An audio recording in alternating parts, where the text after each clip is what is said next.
கறிக்கடை வேணான்னு சொல்லிட்டு நேற்று அறிக்கை விட்டுருக்கீங்க. கறி வேணாம், சரக்கு வேணாம் அப்படின்னீங்கன்னா அது நீங்க இல்லாம இருங்க. இருக்கிறவங்க வந்து இது இல்லாம இருந்தா பாதி பேர் செத்தே போடுவாங்க.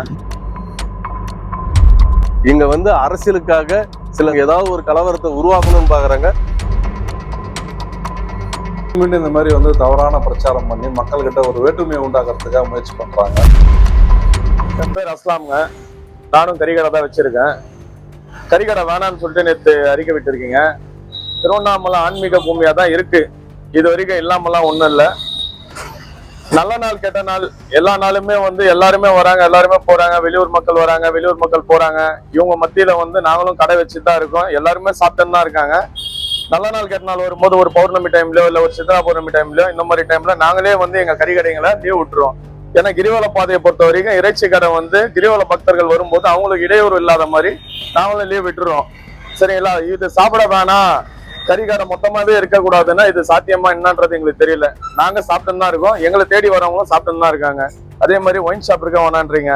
இன்னைக்கு டாஸ்மாகால கவர்மெண்ட்டுக்கு என்ன வருவாய் வருதுன்றது எல்லாருக்குமே தெரியும். இன்னொரு முக்கியமான விஷயம் என்னன்னா, டாஸ்மாக்ல முக்காவாசி இருக்கிறவங்கன்னு பார்த்தா இந்த ஆன்மீகம் சொல்லிட்டு கிரிவல பாதையில இருக்கிற சாமியாருங்க தான் முக்காவாசி அங்க இருக்கிறாங்க. அவங்க சரகுல இருந்து கஞ்சால இருந்து எல்லா பழக்கத்தையுமே அவங்க தான் வச்சிருக்காங்க.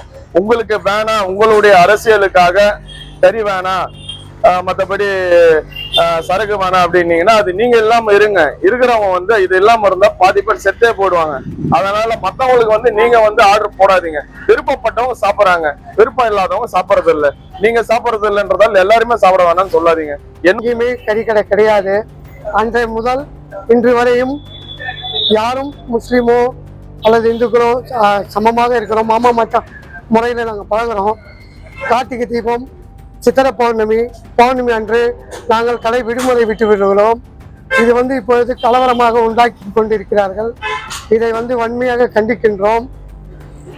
நாங்கள் அண்ணன் தம்பி மாமன் மச்சான் இந்த முறையில் பழகி கொண்டு இருக்கின்றோம். இந்த கிரிவல பாதை அண்ணாமலையார் பூமியில் யாரும் ஒன்றும் செய்ய முடியாது, கலவரத்தை உண்டாக்க முடியாது. இதை நாங்கள் வன்மையாக கண்டிக்கின்றோம். நாங்கள் அண்ணன் தம்பி ஒன்றாகவே இருக்கின்றோம். இதை சில அரசியலுக்காக இதை செய்கின்ற கொண்டிருக்கிறார்கள். இதை கைவிடுமாறு கேட்டுக்கொள்கின்றோம். நேற்றைய தினம் இந்து மக்கள் கட்சியுடைய அர்ஜுன் சம்பத் ஒரு பேட்டி அளிச்சிருந்தாரு எங்க திருவண்ணாமலை மாநகரத்தை பத்தி. இங்க மாமிசமோ மதுவும் விற்பனை செய்யக்கூடாதுன்ட்டு. திருவண்ணாமலை ஆன்மீக பூமின்றது எல்லாரும் ஏற்றுக்கொள்ளக்கூடியது தான். திருவண்ணாமலை மட்டும் இல்லை, தமிழகம் முழுவதுமே ஆன்மீக பூமி தான். தமிழகம் மட்டும் இல்லை, இந்தியா முழுவதுமே ஆன்மீக பூமி தான். அப்போ இந்தியா முழுமைக்குமா அவருடைய கருத்தை பதிவிடலாமே என்ன? திருவண்ணாமலையில் அந்த மாதிரி ஜாதி மத எந்த வேற்றுமையும் இல்லாமல் மக்கள் ஒற்றுமையாக தான் வாழறாங்க.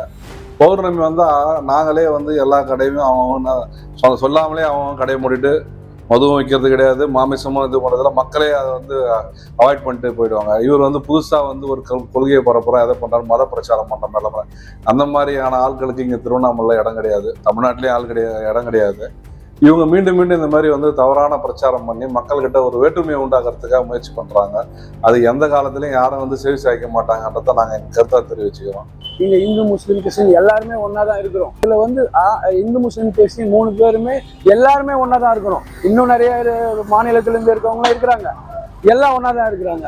ஆனா இது வச்சு அரசியல் பண்றது நல்லா இல்லை. திடீர்னு நீங்க அந்த கடையே இருக்கக்கூடாதுன்றதுனால மக்கள் நிறைய கூலி மக்கள்லாம் நிறைய இதை பாதிக்கப்படுவாங்க. அரசால அரசு மதுபான கடை எடுத்தனால சின்ன பொட்டி கடைலாம் இங்க நிறைய இதை பாதிக்கப்படுவாங்க. நிறைய வறுமை கோட்டு கீழே இருக்கிறவங்க தான் பொட்டி கடை வச்சுக்கின்னு தண்ணி பாட்டில் அது மாதிரிலாம் வித்துனுக்குறாங்க. அவங்கள மாதிரி ஆளுங்க ரொம்ப பாதிக்கப்படுவாங்க. இங்க அரசியலுக்காக சில சமூக விரோதிகளும் சில பேர் சாயம் பூசண கட்சிக்காரங்களும் இங்க ஆன்மீகத்துக்காக இங்க ஏதாவது ஒரு கலவரத்தை உருவாக்கணும்னு பாக்குறாங்க. மற்ற மாவட்டங்களோட எங்க மாவட்டத்துல குற்றவியல் ரொம்ப மிகவும் கம்மி. இங்க எந்த யாரோ ஒரு சாயம் பூச ஒரு நபருக்காக இது மாதிரி திருவண்ணாமலை சுற்றி இருக்க இந்த இறைச்சி கடைகள் எல்லாம் மூடணும், டாஸ்மாக் மூடணும்னு சொல்லி தேவையில்லாத வதந்தியை கிளப்பிட்டு வர்றாரு. அவருக்கு எங்கள் திருவண்ணாமலை மாவட்டம் எப்பயும் அமைதியானவோ இல்லது எந்த ஒரு சச்சரவோ இல்லாத மாவட்டம் திருவண்ணாமலை. இதில் வேறொரு தேவையற்ற நபர் எங்கிருந்தோ இங்கே திருவண்ணாமலையிலேருந்து ஒரு புதிய கலவரத்தை உண்டு பண்ணணும்னா அது இங்கே எப்பயும் நடக்காது.